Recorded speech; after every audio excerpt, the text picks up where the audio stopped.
తిరుపతి జిల్లా చంద్రగిరిలో పరిస్థితి నివురుగప్పిన నిప్పులా ఉంది. ఈవీఎంలు భద్రపరిచిన పద్మావతి మహిళా యూనివర్సిటీ సమీపంలో నిన్న పులివర్తి నానిపై దాడి జరిగింది. ఘటనా స్థలానికి చేరుకుని పరిస్థితిని సమీక్షించిన జిల్లా ఎస్పీ కృష్ణకాంత్ పరిస్థితిని అదుపులోకి తెచ్చారు. పులివర్తి నానిపై దాడికి పాల్పడిన వారిని వెంటనే అరెస్ట్ చేస్తామని ప్రకటించారు. పోలింగ్ ముగిసిన సమయం నుంచి చంద్రగిరిలో కార్యకర్తల మధ్య దాడులు జరుగుతున్నాయి. ప్రస్తుతం పరిస్థితి అదుపులోకి వస్తోందని పోలీసులు తెలిపారు.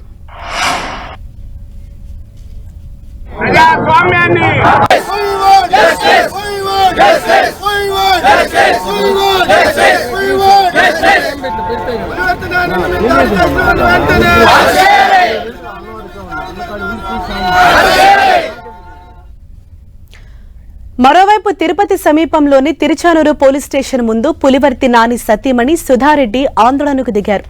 నానిపై దాడికి పాల్పడిన వారిని అరెస్టు చేయకుండా తమ పార్టీ కార్యకర్తలను అకారణంగా అరెస్టులు చేస్తున్నారని సుధారెడ్డి ఆరోపించారు.